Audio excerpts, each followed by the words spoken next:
সুপ্রিয় শিক্ষার্থীরা, আশা করি সবাই ভালো আছেন। রাসেল সি স্কুলের পক্ষ থেকে তোমাদের সবাইকে আরও একবার স্বাগত জানাচ্ছি। আমি তাদের রাসেল মাহমুদ বরাবর মতো আবারও তোমাদের সামনে হাজির হয়েছি নতুন আরও একটি ক্লাস নিয়ে। আজকে আমরা সাফিক্স প্রিফিক্সের একটি প্রসেস সলভ করব। আমার আজকের ক্লাসটি উপযোগী হচ্ছে অষ্টম, নবম এবং দশম শ্রেণীর। তাছাড়া যারা সাফিক্স প্রিফিক্সের ব্যবহারটা শিখতে চাই, ফিল ইন দ্য ব্ল্যাঙ্কস শিখতে চাই, তাদের জন্য ক্লাসটি উপকারী। চলো ক্লাসটি উপভোগ করি। প্রথমেই আমাদের কোশ্চেন প্যাটার্ন দেখে নিই। এই কোশ্চেনটির একটি ছোট শর্ট টেক্সট থাকবে। এই শর্ট টেক্সট যেমন তোমার 10টা শব্দ থাকবে, যেগুলোকে তোমার ফাইন্ড আউট করে দেওয়া থাকবে, আন্ডারলাইন করা থাকতে পারে, অথবা বোল্ড করা ইত্যাদি করা থাকতে পারে। এই 10টা শব্দ তোমাকে সঠিক করে বসাতে হবে according to the rules and according to the sentence coherence. You have to answer all these words correctly. You may use the suffixes or prefixes if needed, if necessary, where necessary. So let's enjoy the class. আমাদের এই কোশ্চেনটার মধ্যে 10টা option থাকবে। সেই 10টা অপশনের মধ্যে আমাদের কিন্তু মার্কিং করা থাকবে। একটু খেয়াল করে দেখো। Food adulterate is a crime. Adulterated food is poison and causes curable diseases. একটু খেয়াল করে দেখো, এখানে আমাদের এখান থেকে শেষ পর্যন্ত কি আসছে, 10টি কোশ্চেন হচ্ছে। এর মধ্যে আসছে adulterate. সো আমাদের কাজ হচ্ছে এখানে এই যে adulterate শব্দটি আসছে, এই শব্দটাকে সঠিকভাবে বসানো। অর্থাৎ এই শব্দটি এখানে বলবে, ঠিক আছে, এখন এটাকে আমাকে সাফিক্স অথবা প্রিফিক্স বলতে হবে। We have to use either suffix or prefix to use this word adulterate here according to the question situation. তো আমাদের একটু খেয়াল করে দেখবা, যখন এই ধরনের কোশ্চেনগুলো থাকবে আমরা সেখানে কি করব। এই ধরনের কোশ্চেনগুলো থাকলে আমরা যে কাজটি করব সেই কাজটি হচ্ছে আমরা আগে দেখব এই শব্দটা, দ্যাট মিন্স আমার যে টার্গেট অর্ডার দিয়ে দিয়েছে এখানে তোমার adulterate, এই শব্দটার আগে এবং পরে এই দুটো অপশন খেয়াল করতে হবে। কারণ আমাদের এখানে শব্দ নতুন করে আনার কোনো প্রয়োজন নেই। যে শব্দগুলো আছে সেটাকে হয়তো বা সাফিক্স অথবা প্রিফিক্স আমরা যোগ করব, এবং যোগ করে সেটাকে বাক্যে শব্দের বিন্যাস, শব্দের অ্যারেঞ্জমেন্ট অনুযায়ী আমাদের এখানে যেটা ডিমান্ড সেটা লিখতে হবে। একটু খেয়াল করে দেখো, সাধারণত দেখা যাচ্ছে adulterate শব্দটা কি। সাধারণত আমরা জানি adulterate শব্দ হচ্ছে কোনো কিছুকে ভেজাল মিশানো, দূষিত করা, অর্থাৎ ভেজাল মিশিয়ে দূষিত করা। দ্যাট মিন্স adulterate হচ্ছে কি একটা ভাগ। একটু খেয়াল করে দেখি বন্ধুরা, adulterate এখানে হচ্ছে কি ভাগ। তাহলে আমার কিন্তু এখানে যে ভাগটা বসানো হয়েছে, এখন এই ভাগটা কি সঠিক? হ্যাঁ, এই যে শব্দটা আগে রাখতে হবে, যে শব্দটা দিয়েছে এটা কিন্তু সঠিক না। কারণ আমরা সাধারণত জানি কি, দেখো এখানে এই যে ইজ কিন্তু একটা কি ভার্ব। এখানে এই বাক্যটার মধ্যে ইজ হচ্ছে একটা প্রিন্সিপাল ভার্ব, আর আমরা জানি যে প্রিন্সিপাল ভার্বের আগে সাধারণত নাউন থাকে। কি থাকে? নাউন। তাহলে একটু খেয়াল করে দেখো, প্রিন্সিপাল ভার্বের আগে থাকবে নাউন অথবা প্রোনাউন, দ্যাট মিন্স সাবজেক্ট থাকবে। আর এখন এই ক্ষেত্রে adulterate শব্দটা কিন্তু একটা ভার্ব। তাহলে আমরা যেহেতু এই শব্দটা ভার্বের আগে বসছে, আমাদের এখানে কি করতে হবে? নাউন করতে হবে। তাহলে adulterate এর নাউনটা কি? আমরা প্রিভিয়াস ক্লাসে জেনেছিলাম, যদি শব্দের শেষে ভার্বের শেষে টি বা টি থাকে, তাহলে সেগুলো ক্ষেত্রে আমরা বেশিরভাগ ক্ষেত্রে কি করতে পারি, সেখানে আমরা ion টি ion বসে আমরা সেটাকে নাউন করতে পারি। তাহলে একটু খেয়াল করে দেখে বন্ধুরা, এখানে আছে adulterate, এটার অ্যানসারটা কি হচ্ছে? adulteration। একটু খেয়াল করে দেখি, adulteration। দ্যাট মিন্স আমার এখানে adulterate শব্দটা হয়ে যাবে কি? adulteration। একইভাবে খেয়াল করে দেখো, food adulteration is a crime. Adulterated food is dash and causes dash. লক্ষ্য রাখো, এখানে আমাদের টার্গেট হচ্ছে পয়জন। আমার প্রশ্ন হচ্ছে, বা আমাদের টার্গেট হচ্ছে এই পয়জনটাকে সঠিকভাবে বসানো। এখন এখানে কি পয়জনটা সঠিকভাবে ব্যবহৃত হয়েছে কি হয়নি সেটা আমরা বুঝে নিই। একটু খেয়াল করে দেখো, এখানে পয়জন শব্দটি আসছে কোত্থেকে? পয়জন শব্দটি আসছে দেখো কিসের পরে? এই যে বি ভার্বের পরে। একটু খেয়াল করে দেখো বন্ধুরা, আমাদের এখানে পয়জন শব্দ আসছে কি? বি ভার্বের পরে। দ্যাট মিন্স আমরা জানি যে after linking verb we must use adjective, and this is the predicative use of adjective. So এখানে যেহেতু ইজ দেওয়া আছে, we have to make this word adjective, but poison in this sentence, poison is a noun, so we have to make this word adjective. So what's the adjective of poison? We know that the adjective of poison is poisonous.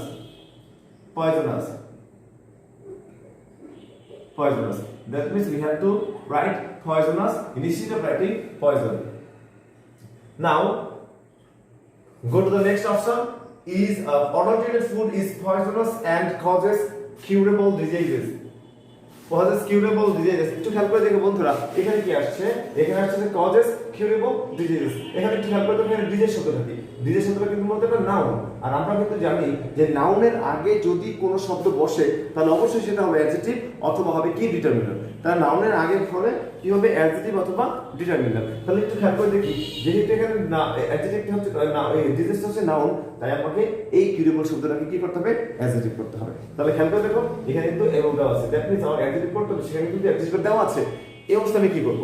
এই অবস্থা আমার কাজ হচ্ছে এটাকে according to the meaning এটাকে set করতে হবে একটু খেয়াল করে আমি বাক্যটা প্রথম থেকে বলে আসি অডাল্টারেটেড ফুড মানে কি ভেজাল খাবার ইজ পয়জনাস এটা হচ্ছে কি দূষিত এন্ড কজেস এবং এটা তৈরি সৃষ্টি করে কিউরেবল ডিজিজ দেখো কিউরেবল ডিজিজ মানে কি আরোগ্যযোগ্য রোগ আচ্ছা খাদ্যে ভেজাল বা ভেজাল খাদ্য খেলে আমাদের কিছু দুরারোগ্য রোগ হয় যে রোগটা সহজে আরোগ্য লাভ করা যায় না তার মানে কি কিউরেবলের বিপরীত করে হতে হবে ইনকিউরেবল মানে কি দুরারোগ্য অনারোগ্য তার মানে আমি এখানে করব কি ইনকিউরেবল আমরা এখানে লিখব incurable diseases some great businessmen are responsible for this dash some here এখানে লক্ষ্য রাখুন বন্ধুরা some great businessmen এখানে শব্দটা আসছে কি এই বিজনেসম্যান কিন্তু এটা নাউন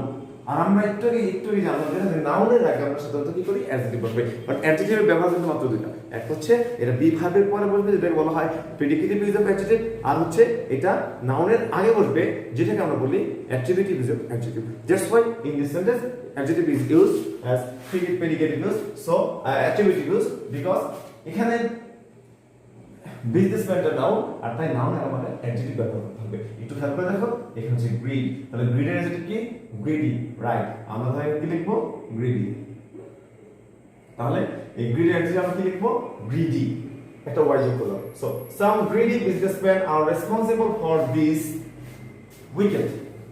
এখানে দেখো এখানে কিন্তু ফুল স্টপ দেওয়া আছে দ্যাট মিন্স এই শব্দটি দিয়ে এখানে শেষ করা হয়েছে বাক্যটাকে উইকেট আচ্ছা উইকেট অর্থ কি বলতো উইকেট মানে নির্দয় বা নিষ্ঠুর তার মানে কি এটা হচ্ছে কোয়ালিটি একটা গুণ বা একটা দোষ বোঝায় এটা হচ্ছে একটা অ্যাডজেক্টিভ তাহলে আমরা জানি যে একটু খেয়াল করে দেখো যে উইকেট হচ্ছে একটা অ্যাডজেক্টিভ কিন্তু এটার ব্যবহারটা কোথায় আছে একটু খেয়াল করে দেখা যাচ্ছে কি দিস এই দিসটা কি দিসটা কিন্তু ডেমনস্ট্রেটিভ অ্যাডজেক্টিভ তার মানে কি এই দিস কিন্তু একটা অ্যাডজেক্টিভ আর আমরা সাধারণত জানি কি আফটার অ্যাডজেক্টিভ আমরা কিন্তু কি করি নাউন বসাই তাহলে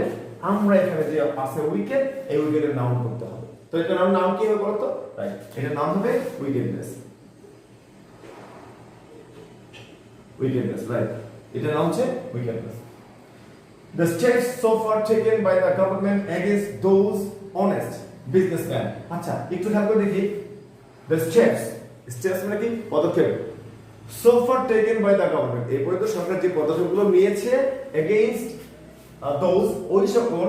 অনেস্ট বিজনেসম্যান আচ্ছা সরকার কি করবে এগেইনস্ট যাবে যে অনেস্ট বিজনেসম্যান মানে কি যারা সৎ ব্যবসায়ী আছে তাদের বিপক্ষে কি যাবে না কখনোই না সরকার কখনোই সৎ ব্যবসায়ীদের বিপক্ষে যাবে না তারা সৎ ব্যবসায়ীদের পক্ষে যাবে তাহলে বিপক্ষে যাবে কাদের হ্যাঁ যারা অসৎ ব্যবসায়ী একটু খেয়াল করে দেখো তাহলে এখানে বলছে those honest businessmen ওই সকল সৎ ব্যবসায়ীদের বিপক্ষে কি সরকার যাবে না ওই সকল সৎ হবে না হবে কি তাহলে বলতো অসৎ তাহলে কি এখানে অনেস্ট আছে আমাকে অনেস্টটাকে কি করতে হবে বিপরীত করতে হবে তাহলে কি হচ্ছে অনেস্টের বিপরীত হয়ে যাবে কি ডিসঅনেস্ট রাইট আমরা দেখব কি ডিসঅনেস্ট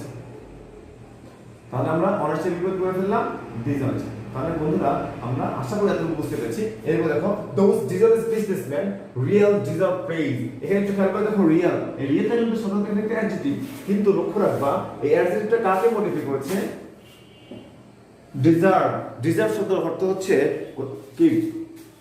তোমার কোনো হচ্ছে যোগ্য হওয়া অবশ্যই পাওয়া যোগ্যতা অর্জন করা তাহলে এই যে ডিজার্ভ এটি তো ভার্ব সাধারণত মনে রাখবা মানে অ্যাডজেক্টিভ নাউন এবং প্রোনাউনকে মডিফাই করে অ্যাডজেক্টিভ নাউন এবং প্রোনাউন মডিফাই করে যদি তোমাকে কখনো অ্যাডভার্বকে মডিফাই করতে হয় যদি তোমাকে কখনো অ্যাডজেক্টিভকে মডিফাই করতে হয় যদি তোমাকে কখনো ভার্বকে মডিফাই করতে হয় অবশ্যই তোমাকে ইউজ করতে হবে তখন কি অ্যাডভার্ব বিকজ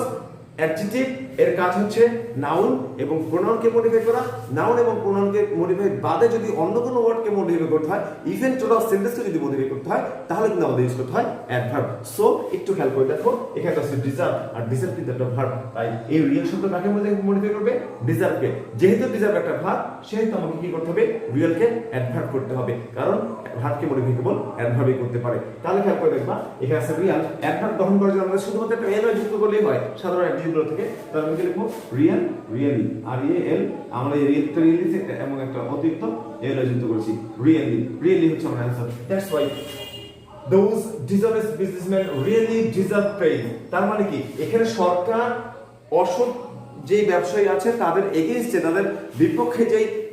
পদক্ষেপ গ্রহণ করেছে সেই পদক্ষেপটা সত্যি তোমার একটা প্রশংসাযোগ্য প্রশংসাতুল্য একটু খেয়াল করে দেখো তারপরে কি আসছে present the fraudulent businessmen are much alarmed বর্তমানে এই যারা দুই নম্বরের ব্যবসা আছে তার ব্যবসায়ী তারা কি হচ্ছে তারা খুবই শঙ্কিত তারা আতঙ্কিত তারা খেয়াল করে দেখবা এখানে প্রেজেন্টটা ইউজ করা হয়েছে প্রেজেন্টটা কমা দেওয়া হয়েছে আবার বলছে the fraudulent businessmen are much alarmed তাহলে খেয়াল করে দেখবা এই শব্দটা দ্যাট মিন্স প্রেজেন্টটা টোটাল বাক্যটাকে মডিফাই করতেছে তাহলে যদি কোনো ওয়ার্ড নাউন এবং প্রোনাউনকে মডিফাই করা হয় তাহলে আমরা কিন্তু সেটাকে বলি অ্যাডজেক্টিভ তাহলে অ্যাডজেক্টিভের কাজ হচ্ছে নাউন বা প্রোনাউনকে মডিফাই করা কিন্তু অ্যাডজেক্টিভ নাউন বা প্রোনাউন বাদে যদি অ্যাডজেক্টিভ বা অন্যান্য ভার্ব অ্যাডভার্বকে মডিফাই করা তখন আমরা সেখানে কি ইউজ করি সেখানে কিন্তু আমরা অ্যাডভার্ব ইউজ করি রাইট বন্ধুরা তাহলে আমরা এখানে অ্যাডভার্ব ইউজ করব তাহলে আসলে প্রেজেন্ট আমি লিখব কি প্রেজেন্টলি প্রেজেন্টলি আশা করি আমরা এই অংশটা বুঝতে পেরেছি so presently the fraudulent businessmen are much alarmed hopeful same as দেখো এখানে ছিল কি প্রেজেন্ট এখানে ছিল কি hopeful দুটোই কিন্তু টোটাল বাক্যটাকে মডিফাই করছে তাহলে আমরা কি করব hopeful কে অ্যাডজেক্টিভ কে অ্যাডভার্ব করে দেব হবে কি hopefully we will be able to shun this practice very soon আচ্ছা আমরা যে সরকার যে কাজটা করেছে সেই কাজটা অবশ্যই জনগণের পক্ষে করেছে এবং আমরা যারা এখানে বলছে ফ্রডুলেন্ট বিজনেসম্যান যারা অসৎ ব্যবসায়ী তারা যে কাজগুলো করতেছে আমরা অবশ্যই তাকে আমরা সাপোর্ট করতে পারি না তাহলে কি করতে হবে ওই কাজটা যদি সমাজে আর না থাকে সেই পদক্ষেপ গ্রহণ করতে হবে আর সেই পদক্ষেপটাকে আমাদের কি করতে হবে সাধুবাদ জানাতে হবে দ্যাটস ওয়াই এখানে কি করতে বলতো hopefully we will be able to shun this আমরা সমর্থ হব to shun this practice very soon এই প্র্যাকটিসটাকে এই রীতিটাকে আমরা দূর করতে সমর্থ হব কোন রীতিটা বলতো হ্যাঁ এই যে অসৎ ব্যবসায়ী এই যে খাদ্যে ভেজাল মিশায় এই জিনিসটাকে বলা হচ্ছে we have to shun this practice মানে খাদ্যে ভেজাল মিশে খাদ্যটাকে বিক্রি করে মানব স্বাস্থ্যকে জনস্বাস্থ্যকে হুমকির মুখে ফেলে দেওয়া এই বিষয়টাকে বলা হচ্ছে we have to shun this we have to discard this we have to omit this আমাদের এই প্র্যাকটিসটাকে বাদ দিতে হবে তাহলে খেয়াল করে দেখো বন্ধুরা প্র্যাকটিস মানে কি কোনো কিছু অনুশীলন চর্চা রীতি আচ্ছা আমি কিন্তু ভালো কাজ করি আমি পড়াই আমি পড়াশোনা করি আমি অন্যকে সাহায্য করি আমি অন্যের সাহায্যে এগিয়ে আসি এগুলো হচ্ছে কি ভালো কাজ that means this is practice কিন্তু যখন কোনো মানুষ কোনো খারাপ কাজ নেগেটিভ কাজ নেতিবাচক কাজ করবে সেই কাজটাকে বলা হবে কিন্তু ম্যাল প্র্যাকটিস মানে প্র্যাকটিসের বিপরীত পাচ্ছি কি আমরা ম্যাল প্র্যাকটিস প্র্যাকটিস মানে ভালো চর্চা ভালো রীতি আর ম্যাল প্র্যাকটিসে খারাপ কোনো কিছু চর্চা করা সে ফর এক্সাম্পল একজন লোক আছে মনে করে সে সবসময় জুয়া খেলো সে সবসময় সিগারেট খেলো তার মানে এগুলো তার খারাপ একটা লোক আছে সে মনে করে মাদক আসক্ত হয়ে গেল এগুলো তার খারাপ কাজ that means this all are malpractice we have to discuss we have to shun this malpractice but in this question here practice that means positively practices must be used in this sense negatively because we have to shun the malpractice আমাদের কি করতে হবে এই ম্যাল প্র্যাকটিসকে বাদ দিতে হবে এই অসৎ যে আচরণটা আমাদের ওই যে আমাদের যে চর্চাটা মানে সেইটাকে বাই করতে হবে তাহলে কোন হয়ে যাচ্ছে কি ম্যাল প্র্যাকটিস